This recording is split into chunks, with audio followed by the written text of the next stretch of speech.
Kelompok Wahabi dianggap sesat karena melarang mendoakan dan membacakan Al-Quran untuk mayit. Siapa saja yang menentang tradisi pengiriman pahala bacaan Al-Quran dan yasinan maka akan disebut sebagai Wahabi.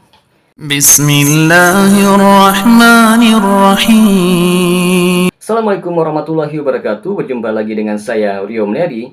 Pada episode kali ini kita akan membahas tentang tradisi khatam Al-Quran di kuburan.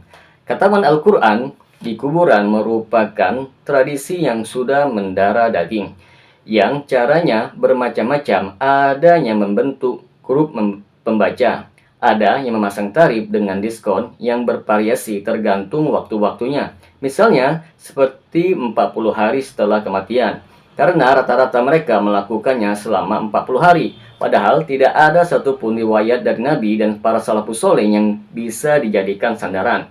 Bahkan ini termasuk perbuatan bid'ah yang harus ditinggalkan.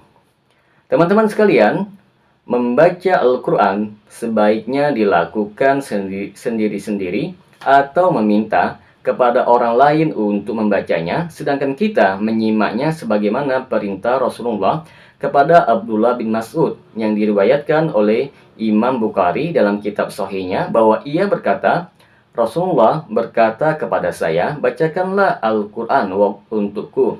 Saya berkata, wahai Rasulullah, apakah saya akan membacakannya sedangkan Al-Quran ini diturunkan kepadamu? Rasulullah menjawab, ya, maka saya pun membacakan surat An-Nisa hingga pada ayat 41 yang artinya, maka bagaimanakah halnya orang-orang kafir nanti apabila kami mendatangkan seorang saksi yaitu Rasul dari tiap-tiap umat dan kami mendatangkan kamu Muhammad sebagai saksi atas mereka itu sebagai umatmu. Kemudian beliau berkata, cukup. Saya menoleh kepada beliau, ternyata kedua matanya sedang berlinang air mata. Membaca Al-Quran bagi orang yang meniatkan agar pahalanya untuk seorang muslim yang telah mati, maka terjadi perbedaan pendapat para ulama dalam masalah ini. Sebagian ulama berpendapat bahwa hal itu tidak disyariatkan dan si mati tidak mendapatkan manfaat apa-apa darinya. Sebagaimana sabda Nabi yang diriwayatkan oleh Imam Muslim dalam kitab Sahihnya, Imam Tirmidzi dalam sunannya, dan Imam Abu Daud dalam kitab sunannya. Beliau bersabda, jika anak Adam meninggal maka amalnya terputus, kecuali dari 3 hal, yaitu sedekah yang terus mengalir, amal soli yang bermanfaat, atau anak soli yang berdoa untuknya.